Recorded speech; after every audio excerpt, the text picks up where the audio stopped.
자, 오늘 함께 저와 교제할 하나님 말씀은요. 시편 말씀인데, 그런데 제가 시편 몇 편이라고 아직 말씀을 드리진 않겠고, 말씀을 전개를 하면서 말씀을 드리고자 합니다. 오늘 주제는 하나님을 갈망하라, 이렇게 정해봤습니다. 뭐라고요? 하나님을 갈망하라. 갈망이라고 하는 단어 잘 아시죠? 갈급해하고 줄이고 목마른 심정으로 구하고 바라보라라고 하는 의미가 갈망이죠. 그렇죠?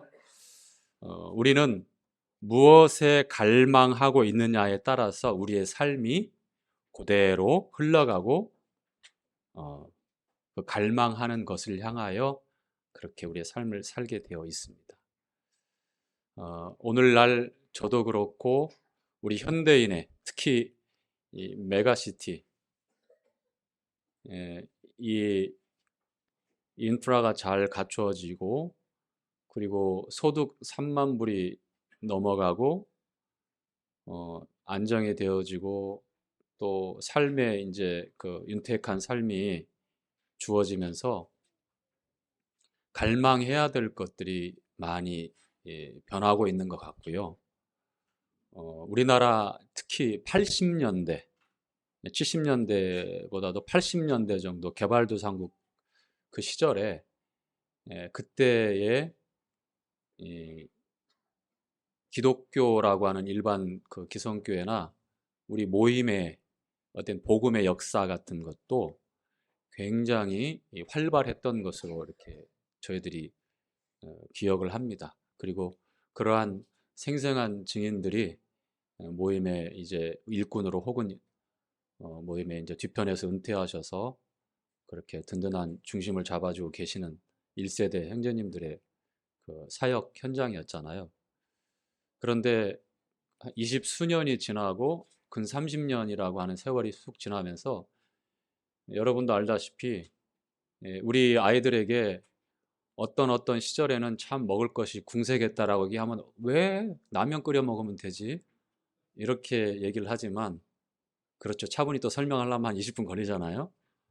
예, 먹을 게 없어서 간식이 없어서 한 줌의 쌀을 가지고 다니면서 오독오독 씹기도 하고 혹은 엄마 몰래 그 광에 들어가서 마른 멸치 한 줌 가져와서 또 주머니에 넣고 오독오독 씹어기도 하고 그 다음에 여러분들이 실감을 할지는 모르겠지만 그, 그 지금 라면 땅으로 알려져 있어요. 그때 뽀빠이라고 불려지고 자야라고 불려지는 뽀빠이는 10원이었고 자야는 조금 퀄리티가 있어서 20원이었어요.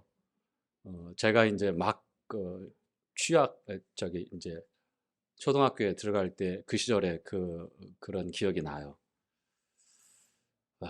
또 이런 얘기하면 우리 젊은이들한테 전혀 공감을 못 받고 또 어느 때 얘기하는지. 그런데 제가 갈급에 대해서 먼저 설명을 드리기 위해서 우리가 얼마만큼 환경에 민감하게 반응을 하고 그리고 심지어는 영적인 본질적인 내용조차도 우리가 외부적인 환경에 노출되어 있을 때 대단히 큰 영향을 받고 있기 때문에 이런 그 부연 설명을 해 봅니다.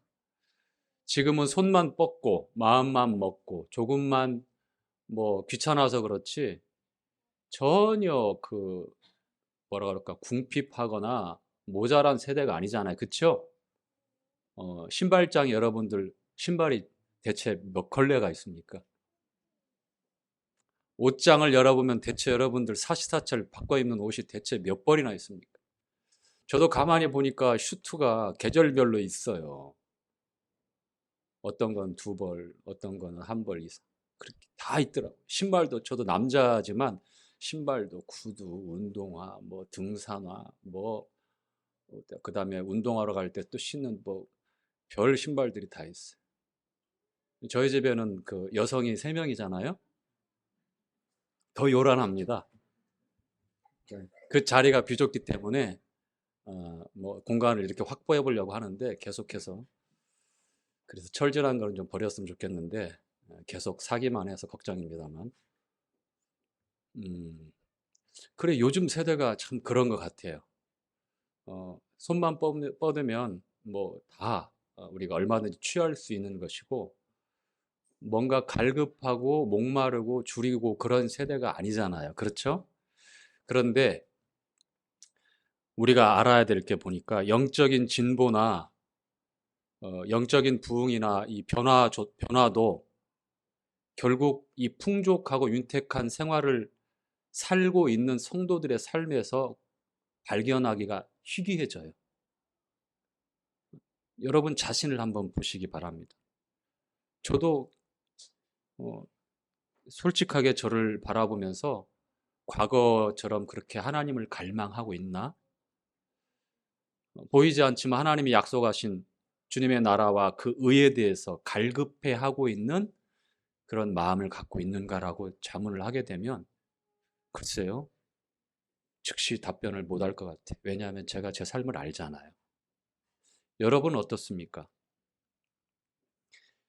고생스럽고 좀 궁핍하고 모자라는 어, 그러한 시절에 주님을 섬겼던 여러분의 신앙의 상태와 지금은 너무 풍족하고 윤택하기 때문에 뭐 사람마다 처해 있는 환경이나 또 생각이 다르기 때문에 뭐 제가 얘기하는 것이 다 뭐 일반화되어지고 전체적으로 다 같다라고 볼 수 없지만 그러나 보편적으로 봤을 때에 그렇게 우리 마음이 우리 생각이 그렇게 흘러가더라고요. 그렇지 않습니까? 여러분 갈급하십니까? 갈급하지 않죠?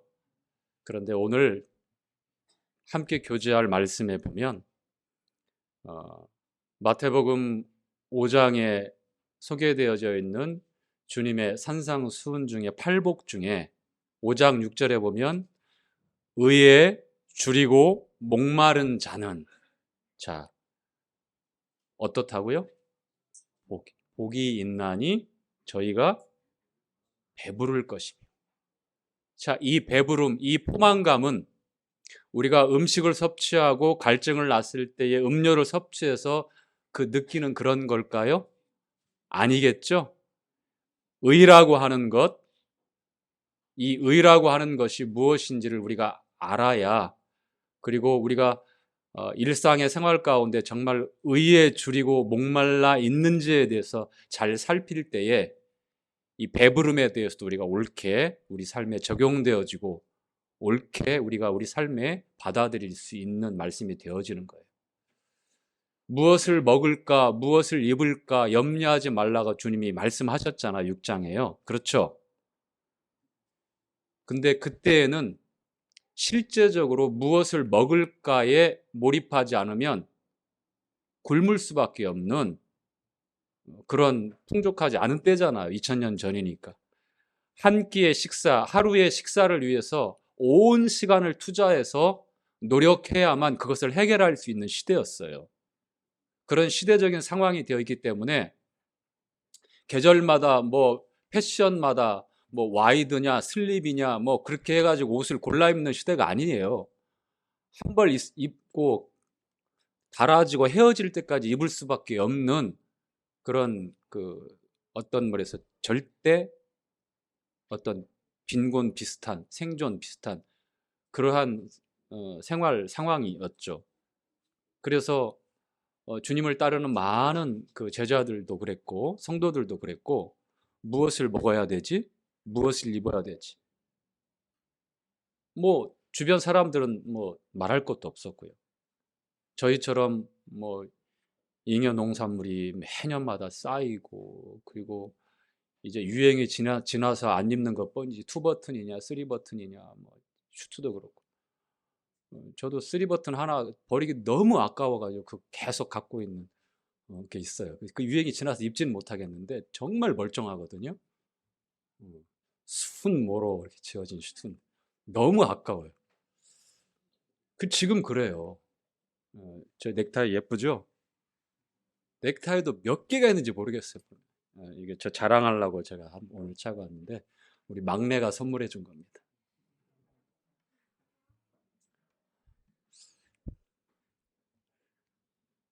뭘 해야 될까 골라서 지금 취사 선택에서 그렇게 취하는 때예요. 무엇을 먹을까 염려하는 게 아니까 무엇을 골라 먹을까. 저도 점심을 늘 밖에서 먹기 때문에 이번 점심은 뭐 먹어야 되지? 항상 그 생각을 해요. 그래서 이 말씀이 실감이 오지 않는 경우가 있는데, 그런데 그렇다고 해서 우리 삶에 적용하지 말아야 될 게 아니라 이 말씀은 그때 하신 말씀이나 지금 우리에게 하신 주님의 말씀이나 그 분명한 목적이 있기 때문에 무엇에 줄이고 무엇에 목말라서, 그리고 그렇게 줄이고 목말라 하는 사람이 복이 있다고 말씀하시고, 결국에는 주님께서 배부르게 하실 수 있는 분이기 때문에 그 배부름이 무엇인지를 우리는 말씀을 통해서 상고하고 알아야 됩니다. 그리고 지금 현재 풍족하고 윤택하고 안정적인 이때에 상대적으로 비교해서 우리는 좀 덜 풍족해 이렇게 할 뿐이지 절대 빈곤한 게 아니에요. 절대 부족한 게 아닙니다. 우리나라 현실로 봤을 때는. 물론 지금 지방에서 올라와 있는 우리 그 혼자 기거하고 있는 우리 청년들이나 그 밖에 또 특별하게 사정을 잘 모르고 있는 성도님 가정이 어려움 당하고 있을지 모르겠습니다만, 제가 모르고서 이렇게 너무 매정하게 일반화해서 말씀드리는지는 모르겠습니다만, 혹시 그런 분이 있다면 저에게 연락을 주시기 바랍니다. 제가 따뜻한 식사를 대접해 드리겠습니다. 청년들 특히 잊지 마시고요. 자, 의에 줄이고 목마른 자는 복이 있나니 저희가 배부를 것이며. 고린도전서 1장에 보니까 1장 30절에 나오죠. 너희는 하나님에게 나서 그리스도 예수 안에 있고 그리스도는 하나님으로부터 우리에게 오셨는데 우리에게 지혜와 의로움과 거룩함과 구속, 네 가지 구속이 되셨느니라. 그래서 두 번째 의로움이 되셨다고 하죠. 그렇죠? 의로움이 되셨다고 합니다. 그러면 의에 줄이고 목마른다고 했을 때 하나님의 의가 무엇인가? 먼저 주님의 나라와 그 의를 구하라고 하셨을 때에 그 의가 대체 무언가? 옳은 것인가? 떳떳함인가? 의인 믿음으로 얻는 이 하나님의 의에 대해서 우리가 복음을 들을 때에만 단편적으로 이해를 하고 있는데, 이 하나님께서 말씀하신 의에 줄이고 목마른 자라고 했을 때에 이 줄임과 이 목마름을 근원적으로 우리가 살펴야 될 건 이 의가 무엇인가? 바로 그리스도라고 하는 거예요. 그리스도에 대해서 목말라하고 그리스도에 대해서 간절하게 갈망하라는 겁니다. 그런데 그렇게 하지 못하는 게 뭐예요? 지금 서론에 말씀드린 것처럼 우리 환경이 또 우리 생각이 갈망하지 못할 때에 또 다른 갈망이 갈급함이 우리 마음에 들어오면 그것을 늘 생각하게 되어 있어요. 그리스도가 아닌 뭔가를. 그런데 오늘 살펴볼 시편 42편에 나와 있는 이 고라 자손들의 이 시편 내용에 보면 어떤지 이 말씀을 찬찬히 읽어가면서 함께 교제해 보도록 하겠습니다. 시편 42편입니다.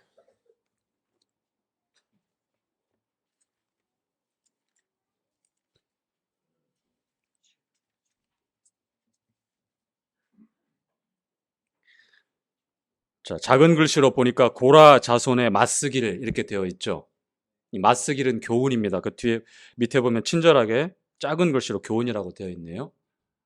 시편에 보면 이 150편까지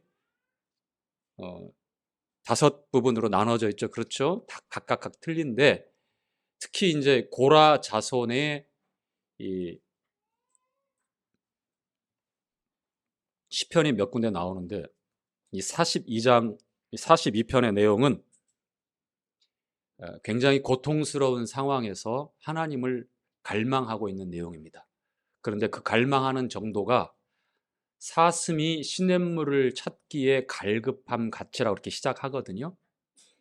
이 배경을 또 봐야 되는데요. 먼저 이 고라에 대해서, 고라 자손이 나오기 때문에 고라라고 하는 인물에 대해서 여러분의 설명을 드리자면, 이 고라는 모세의 사촌 형제가 아니에요.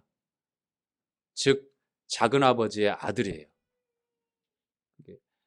레위의 증손자입니다. 그런데 알다시피 민수기 16장에 보니까 고라와 그 가족 일가가 어떻게 했어요? 모세의 지도력에 불만을 품고 하나님이 모세에게 준 그 리더십에 대해서 이제 반기를 들었죠. 그렇죠? 그리고 결국은 어떻게 됐어요? 땅이 갈라져서 그 가족들이 어떻게 돼요? 산채로 고라만 그런 게 아니라 고라와 그 가족들 함께 반역에 동참했던 사람들이 그 자리에서 즉사하게 돼요. 아주 무서운 하나님의 징계가 따랐죠. 그리고 두고두고 이 고라 가문은 아주 치욕스러운 불명예를 안고 이스라엘 백성 가운데 생존해 있는 그 후손들이 살게 되어요. 레위 지파지만. 그래서 고라 후손, 고라 자손이라고 하면 그때 그런 반역의 자손들, 하나님의 말씀에 불순종했던 그런 좀 부끄러운 그런 집안의 후예들이라고 하는 그런 멍에를 지고 있었어요. 자, 그런데 놀랍게도 시편의 많은 부분에 이 고라 자손들이 기록해 놓고 남겨놓은 이 찬양시가 남겨져 있습니다. 그뿐만이 아니에요. 역대상에 가보면 다윗 시대에 헤만이라고 하는 이 찬양 대장이 나와요. 우리 전영재님께서 찬양 대장이 되실 것 같은데요. 헤만이 바로 고라 자손이에요. 시간이 흘렀지만 우리에게 주시는 하나님의 분명한 메시지가 뭐예요? 그때 가지고 있었던 그 불명예는 평생의 족쇄가 아니라는 거예요. 언제든지 하나님께서 회복하시고 그 치유하셨을 때는 하나님께 예배드리는 최고 앞자리에서 찬양 대장으로 또 찬양을 부르는 그 일원으로 함께 그렇게 경배하는 예배자로 있는 거예요. 우리에게 남아있는 그 오점, 물론 그렇죠. 다른 사람들은 그거에 대해서 좋지 않은 불편한 평가를 지우지 않고 계속 할 수도 있습니다. 그러나 주님을 바라보시고 시간이 흘러서 헤만이라고 하는 찬양 대장이 나와 고라 자손이에요. 여전히 그들의 고정관념과 선입견은 그런 불편한 마음을 갖고 있을지 모르지만 그러나 하나님께서는 예배의 찬양의 대장으로 그리고 예배자로서 그들을 불러서 사용하시고 계신다는 겁니다. 우리의 허물과 잘못된 그러한 선택에서 우리가 실패했다고 해서 거기서 끝나는 것이 우리를 회복하시고 우리를 치유하시고 우리의 불명예를 우리의 치욕을 다 어떻게 해요? 다 묻고 용서하시고 기억지 아니하시고 오히려 더 빛나는 모습으로 우리를 그렇게 세우신다고 하는 사실들을 꼭 기억해 주셨으면 좋겠습니다. 자, 그런 배경을 가지고 있어요. 이 시편 42편은 고라 자손의 맞쓰기로 되어 있는데 혹자는 이렇게 분별을 해요. 이게 다윗의 시다. 이 고라 자손들이 성전에서 봉사하고 있었기 때문에 다만 그거를 정리해서 보관하고 있었을 것이다 라고 이렇게 얘기합니다. 어느 쪽이 됐든 간에 지금 이 내용을 보면 얼마나 고통스럽고 얼마나 힘든 상황인지 정말 그리워요. 예루살렘을 그리워요. 다윗 같은 경우에는 망명하잖아. 사울이 죽이려고 하니까 온 유대를 떠나가지고 광야를 헤매요. 쫙 북쪽 헬몬산까지 가요. 또 남쪽 어디까지도 도망가요. 계속 헤매요. 사울이 그 왕으로 그 절대 권력을 행사하고 있었을 때는 그럴 수밖에 없어요. 그런데 고라 자손도 마찬가지입니다. 고라 자손도 유리합니다. 그런 불명예를 안고 유리해요. 그들이 과거에 그리고 레위 지파의 제사장 가문으로서 마땅히 성전을 중심으로 해서 하나님 앞에 예배드리는 예배의 인도자들이야 함에도 불구하고 그와 같은 주님께 아름다운 추억과 간절한 마음을 갖고 있지만 그렇게 하지 못하고 있는 그들의 상황에 대해서 얼마나 안타깝게 토로하고 갈급해하고 있는지 내용에 대해서 한번 살펴보겠습니다. 그런 배경을 여러분이 아시고 시편 42편을 읽어가셨으면 좋겠습니다. 시편 42편 1절을 함께 읽도록 하겠습니다. 하나님이여, 시작. 하나님이여, 사슴이 시냇물을 찾기에 갈급함 같이 내 영혼이 주를 찾기에 갈급하나이다. 자, 거기까지요. 자, 하나님을 갈망하라라고 하는 주제인데 이 갈급함, 갈망함 다 같은 의미입니다. 그런데 비유를 들었을 때에 사슴이라고 하는 동물이 나옵니다. 사슴의 특성상 이 신체 구조가 제때에 수분을 섭취하지 못하면 그 고통이 극에 달한다고 합니다. 일반적으로 우리가 느끼는 갈증이 아니라 생명이 위태로울 정도에까지, 그러니 그 목마름을 해결하기 위해서 얼마나 갈급하고 갈망해야 할지. 사슴이 인격적인 존재, 우리 같은 존재라고 하면 말로 표현한다고 하면 어떻게 표현할 것 같아요? 어느 정도 이해가 가시죠? 있어도 되고 없어도 되고 이번에 못하면 다음에 하지, 이런 정도의 여유를 가지고 있는 그런 갈급함이 아니에요. 절대적인 거예요.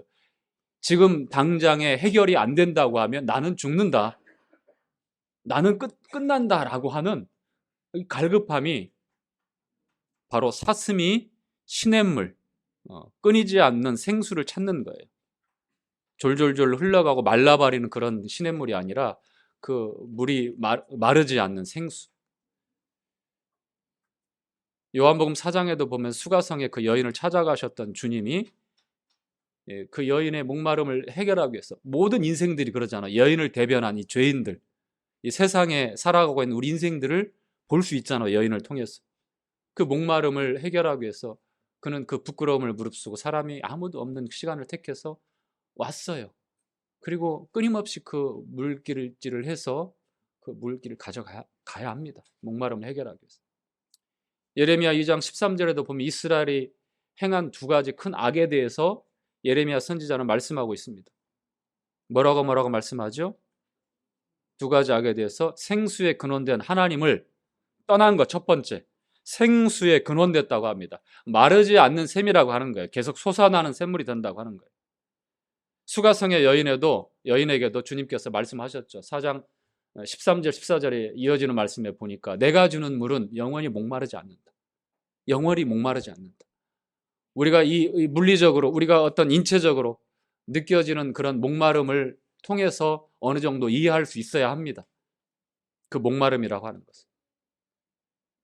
왜냐하면 내가 주는 이 생수는 그 속에서 영원히 솟아나는 샘물이기 때문에 목마르지 않다라고 말합니다. 시편 1편에도 시냇가에 심겨진 나무가 시절을 쫓아서 그 과실을 맺는 것처럼 그 시내라고 하는 것은 사시사철 마르지 않는 샘이에요. 그 샘 곁에 나무가 심겨져 있으면 얼마나 건강하겠어요. 시절을 쫓아서 계절을 쫓아서 열매를 맺는. 자, 그런데 이런 샘물을 찾는 거예요.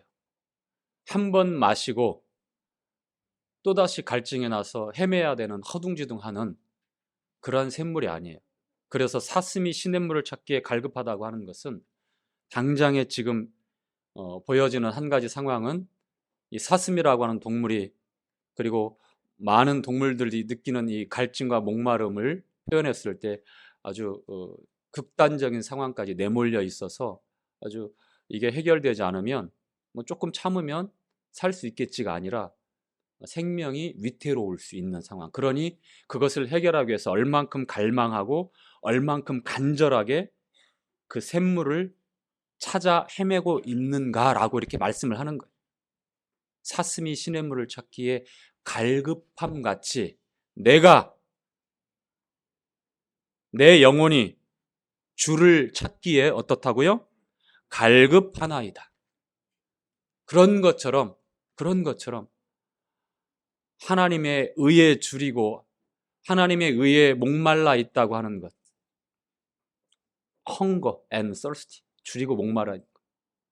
그것은 단순히 이래도 되고 저래도 된다라고 하는 취사 선택을 할 수 있는 여유 있는 마음이 아니라 그리스도가 아니면 저에게는 아무런 의미가 없습니다. 그리스도가 아니라면 저에게는 어떠한 소망과 희망이 없습니다. 오직 저에게 그리스도를 채워주십시오 라고 하는 강렬한 열망을 가지고, 그리고 그 배고픔과 그 목마름과 그 주림이라고 하는 것은 사슴이 시냇물을 찾기에 갈급함처럼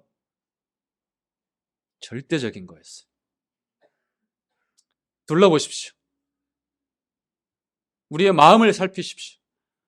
우리의 생활 패턴을 한번 보시고 내가 지금 생활하고 있는 모습들을 하나하나 곰곰이 살펴보십시오. 우리가 얼마나 갈망해하는 것들이 부질없는 것인지.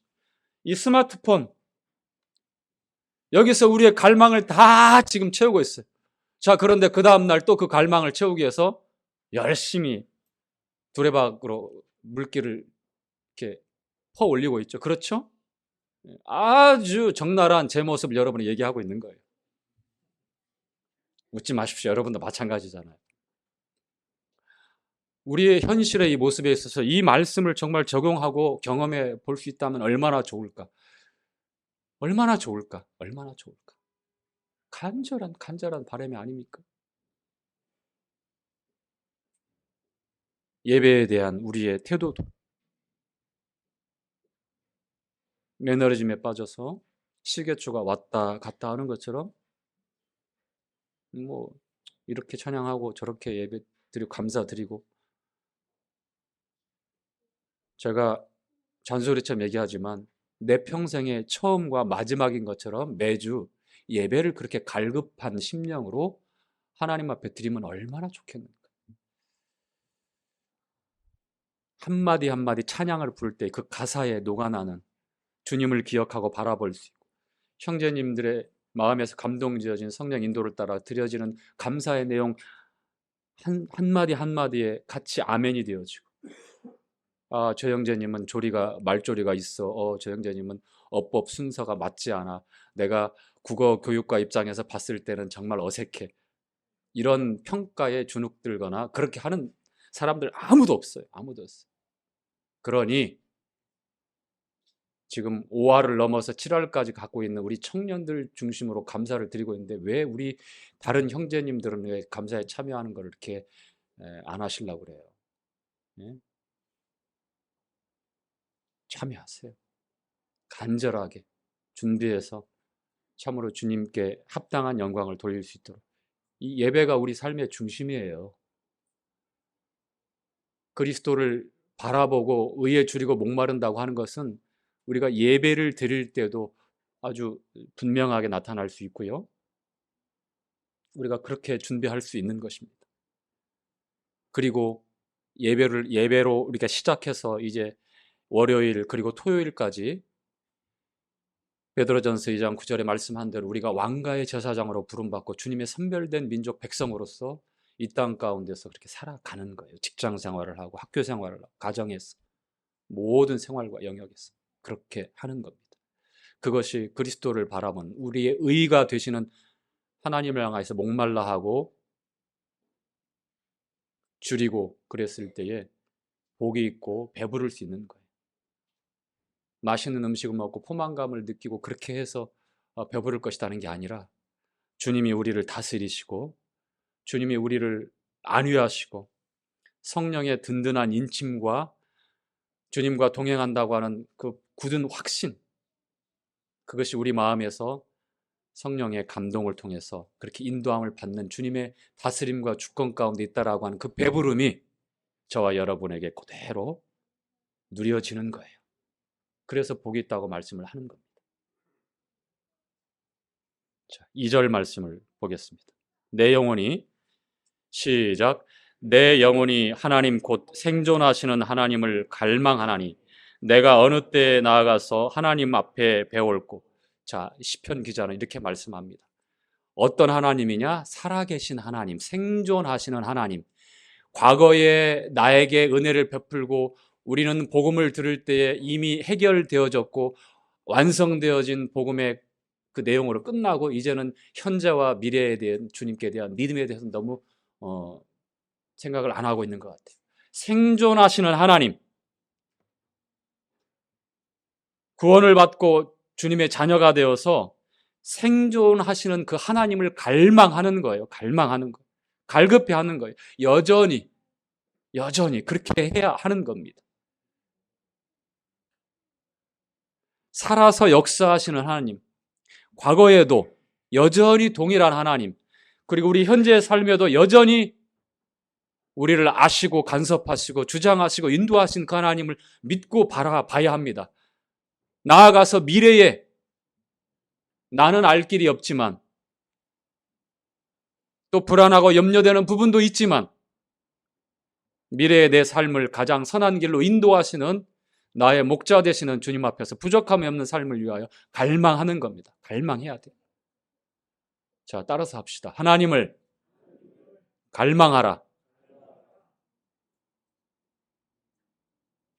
제가 물어보겠습니다. 여러분, 하나님을 갈망하십니까? 아멘이라고 크게 한번 답변해 주시기 바랍니다. 여러분, 하나님을 갈망하십니까? 예, 답변해 주셔서 감사하지만 제가 그걸 다 믿진 않아요. 예, 유도 질문이라고 합니다. 이런 거를. 갈망하십시오. 하시길 바랍니다. 하셔야 합니다. 어떤 하나님이요? 생존하시는 하나님. 내 현재의 삶에 내가 다 책임지는 게 아니라 미래의 삶에 불안해서 전전긍긍하는 것이 아니라 나를 구원하시기 위하여 아들을 통해서 완성하시고 하나님의 뜻을 이루시고 우리에게 은혜 베푸신 그 하나님은 어제나 오늘이나 영원토록 동일하십니다. 아멘. 내 현재의 삶을 주장하시고 미래의 삶을 책임지시는 그 하나님을 갈망하십시오. 3절 말씀 읽겠습니다. 사람들이 하는 말이, 시작. 사람들이 종일 나더러 하는 말이 내 하나님이 어디 있느냐 하니 내 눈물이 주야로 내 음식이 되었도다. 자, 그렇습니다. 우리를 그냥 내버려 두지 않습니다. 이 불신 세상에서 믿음으로 산다는 것, 즉 하나님을 갈망하며 산다고 하는 것은 이러한 것, 이러한 어려움, 직접적으로 내 하나님이 어디 있느냐, 네 꼴을 봐라, 네가 그러고도 하나님을 잘 믿는다고 볼 수 있느냐, 이렇게 힐문하고 또 원수는 우리 생각을 집요히 약한 부분을 치고 들어와서 정죄하며 우리를 그렇게 낙담시키고 있습니다. 내 하나님이 어디 있느냐? 야, 네가 예수님 믿는다고 하는데 너 봐. 네 꼴을 봐. 야, 너 왜 그래? 우리랑 같이 이렇게 어울려서 편하게 같이 사람처럼 모나지 않게 살아야지. 너만 이렇게 왜 특별하게 그래? 그러니 네가 그렇게 딸을 당할 수도 있고 딸을 당하지. 외톨이가 될 수도 있고. 모든 사람들이 다 눈을 감고 사는 외눈박이의 삶이에요, 이 세상은. 그래서 주님을 볼 수가 없어요. 우리도 외눈박이였죠. 한눈밖에 없었어요. 이 세상이 전부인 줄 알았어요. 눈에 보이는 것만, 이 현실적으로 내가 더듬고 확인할 수 있는 것만, 내가 듣고 말하고 생각하고 마음에 나오는 것만 전부인 줄 알았어요. 그런데 하나님 말씀에 보니까 하나님의 의 되신 그리스도를 통하여 우리의 닫혔던 한쪽 눈이 열려졌어요. 그래서 보이지 않는 것을 볼 수 있게 되었어요. 듣지 못했던 것을 듣게 되었어요. 그래서 세상이 말하지 못하고 표현할 수 없는 하나님의 우리에게 주신 새로운 언어로 하나님을 찬양할 수 있게 되었습니다. 이것이 낯섭니까? 절대 다수의 세상 사람들이 볼 때는 참 별종인 것 같아요. 그래서 여러분, 눈을 감아 버릴래요? 예전처럼 한쪽 눈을 감고 그렇게 그냥 그들과 함께 보복을 맞추겠습니까? 야, 네 하나님이 어디 있어? 이런 비아냥과 우리를 향하는 정제되어지지 않는 말들, 그런 좋지 않은 표현들로 끊임없이 공격할 수가 있어요. 예수님 믿으면 다 잘 돼야 된다고 생각을 해요. 기복적인 신앙, 예수님 믿으면 가정의 가화 만사성, 그리고 뭐 학교도 내가 공부를 한 70% 했다면 한 80%, 90% 되는 눈높이에서 어떻게 잘 학교도 그런 좋은 데로 가야 되고 막 무병장수해야 되고 예수님 믿으면 모든 게 다 잘 돼야 된다. 이런 마인드는 그게 기복신앙이라고 하는 거예요. 전혀 그렇지 않습니다. 오히려 저와 여러분이 알아야 될 것은 이 세상에서 예수님을 믿을 때에 힘들어요. 정말 아무 문제 없이 잘 가던 것도 난관에 부딪힐 수 있고 해결할 수 없는 그런 어려운 문제를 만날 수 있어요. 왜요? 믿음 때문에. 왜냐하면 믿음으로 살아야 되기 때문에. 그걸 아셔야 돼요. 하나님께서 말씀하는 복은 예수 그리스도 안에서 그리스도를 위하여, 물론 하나님께서 우리가 걱정하고 염려하는 모든 것들을 다 무시하고서 우리를 망하게 하는 삶을 살게 하시는 분은 절대 아닙니다. 절대로 아니에요. 욥을 위로하고자 찾아왔던 그 새 친구는 현실적으로 드러나는 모습만 보고 욥을 처음에 위로하는 척 했지만 어떻게 했어요? 네 꼴을 봐라. 네가 믿는 하나님 어디 있어? 너 지금 무슨 문제가 심각하게 있는 거야. 이실직고 해. 네가 의롭다고 그래도? 그러면서 끊임없이 욥을 위로하는 게 아니라 그를 무너뜨리려고 했어요. 그렇지 않아요? 우리도 그런 상황에 맞닥뜨릴 수 있다는 거예요. 예수님 믿는다고 해서 모든 것이 다 잘 돼야 되고 내게 어려움이 없어야 되고 그런 게 아니에요. 물론 그랬으면 정말 좋겠어요. 오히려 반대의 상황이 올 수 있어요.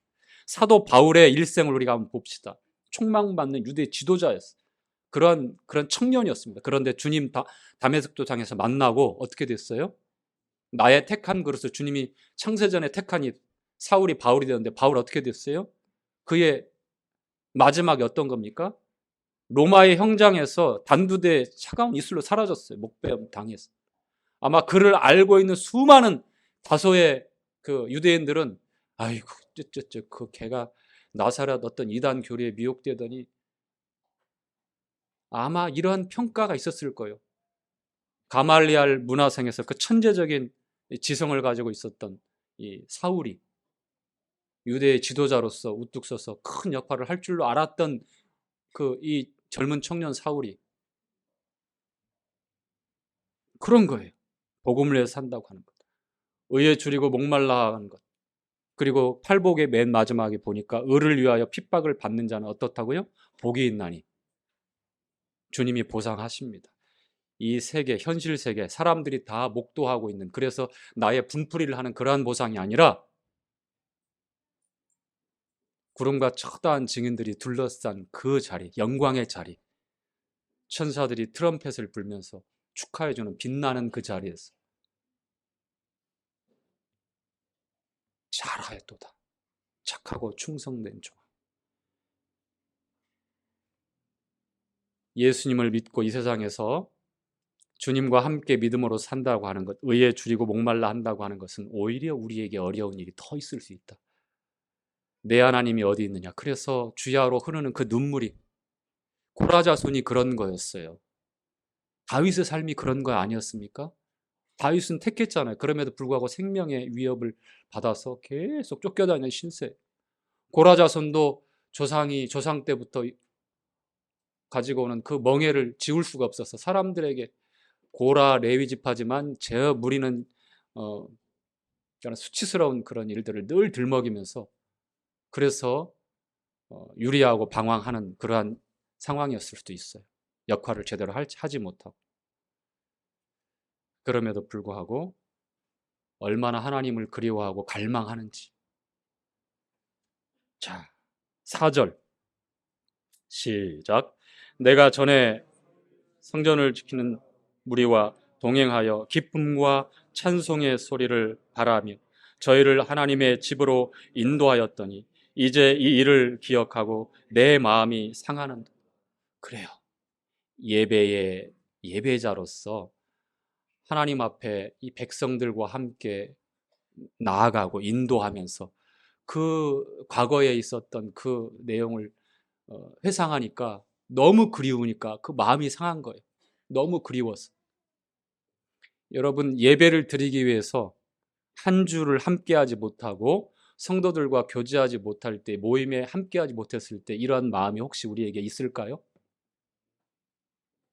아이, 잘 됐다. 오늘은 좀 쉬어야지. 그런 분은 안 계시죠? 아무도 안 계시죠? 답변에 좀 뭔가 조금 불안한 떨림이 감지되는데요. 오늘 그 감기로, 독감으로, 또 개인적인 상황으로 이 온라인으로 방송으로 함께 하시는 우리 성도님들 절대 그 부담 가지라고 하신 말씀 아니니까 염려 마시고요. 다음 주에 올 때 이런 마음을 갖고 오시면 좋겠어요. 성도들과 함께 하지 못했을 때에 그것을 회상하고 그리워하며 갈급해하는 이 고라 자손들, 마음이 상하도다. 그들을 인도하고 성전에 가서 하나님께 제사드리며 예배드렸을 때의 그 감격과 그 즐거움과 그 감동을 생각해 보면 그렇게 하지 못하고 있는, 너무 그리워서 마음이 상했다고 이렇게 얘기를 합니다. 하나님을 갈망하십시오. 이것은 한 주만, 오늘만 그런 것이 아니라 우리 일평생에 하나님의 의가 되시는 그리스도에 대해서 줄이고 목말라 하라는 겁니다. 언제나. 그럴 때 배부를 수 있는 것이고, 그리고 우리가 5절 말씀을 읽겠는데요. 이러한 찬양의 고백을 하게 됩니다. 자, 5절 함께 읽겠습니다. 내 영혼아, 시작. 내 영혼아, 내가 어찌하여 낭망함, 어찌하여 내 속에서 불안하여 하는고. 너는 하나님을 바라라. 그 얼굴의 도우심을 인하여 내가 오히려 찬송하리로다. 자, 내 영혼아. 자, 이것은 누구에게 하는 게 아니라 자기 자신에게 독백처럼 하는 겁니다. 주님을 향하여 눈을 들고 그 갈급한 심정으로 갈망하며 내 영혼아 어찌하여 내가 낭망하느냐. 하나님을 바라보라. 그리고서 내가 어떻게 한다고요? 그 얼굴의 도우심을 인하여 내가 온전히 오히려 찬송하리. 제가 준비하면서 아주 인상적으로 봤던 내용이 있는데요. 여러분, 악기 있잖아요. 악기. 우리 악기를 잘 다루시는 분들이 있어요. 기타를 잘 치는 분도 있죠. 그렇죠? 그 악기의 원리가 보면, 대부분 악기의 원리가 보면 현악기가 되었든 뭐 금관악기가 되었든 어때요? 울림통이 필요하죠. 그래서 그 울림통을 통해서 그 소리가 나오는 거예요. 그 전문가 그리고 장인들은 악기를 만들 때 그 울림통의 그 내용에 따라서 그 악기가 정말 전문가의 손길이 녹아들었구나, 정말 좋은 소리를 낸다. 재질도 중요하지만 그 울림통이 얼만큼 중요한가. 그 울림통은 그 안에 내용물이 있어야 됩니까? 없어야 됩니까? 없어야 돼요. 그 안에 내용물이 있는 순간 그 울림통의 역할은 낼 수가 없어요. 소리를 낼 수가 없어요. 가만히 생각해 보십시오. 우리가 토요일마다 청년들 기타를 치면서 찬양하는데 그 안에다가 스펀지를 잔뜩 넣어가지고 쳐보세요. 소리 안 나요. 나더라도 아주 둔탁하고 투박한 소리가 납니다. 자, 오보에 부르시고 또 오카리나 돌피리, 그 안에 이 공명이라고 그렇죠? 속에 그 울려야 됩니다. 적절한 울림통의 모양과 울림통의 그 내용이 어떠냐에 따라서 그 소리의 내용이 다 결정되어집니다. 무슨 말씀을 드리냐면, 하나님을 찬송할 때에 우리가 우리를 도우시는 하나님을 인하여 오히려 우리가 찬송한다고 하는데, 우리 안에 육신적인 것, 세상적인 것, 내가 그 중심에 있어서 나라고 하는 것들이 잔뜩 들어 앉아 있으면 갈망한다 한들 찬양할 수 있는 그러한 자리까지는 갈 수가 없다고 하는 거예요. 어쩌면 갈망이 안 되고 갈급한 심령이 될 수가 없습니다. 기억하십시오. 여러분, 내 안에 그리스도를 갈망할 때에 뭔가를 채우고 있으면 안 된다고 하는 거예요. 그리고 뭔가를 갈망할 때 그 갈망의 내용이 무엇인지, 무엇을 갈망하는지에 따라서 우리의 삶의 이정표, 그 방향이 정해지고 그리고 그 삶의 내용이 확연하게 드러납니다. 하나님에게서 오신 하나님의 의, 그리스도를 우리는 갈망해야 합니다. 줄이고 목말라 하고 사슴이 시냇물을 찾기에 갈급함처럼 뭔가 참아도 되는 것이 아니라 그리스도가 아니면 저는 죽습니다라고 하는 이 절대적인 갈망, 갈급함 가운데 하나님 앞에 나아가면 내 안에 있는 것들을 비우고 주님 앞에 나아간다면 배부르고 그리고 찬양하는 그 자리에서 주님이 우리를 치유하시고 회복하시고 우리를 든든히 세워 주신다는 말씀, 이렇게 전하면서 오늘 말씀을 마치도록 하겠습니다.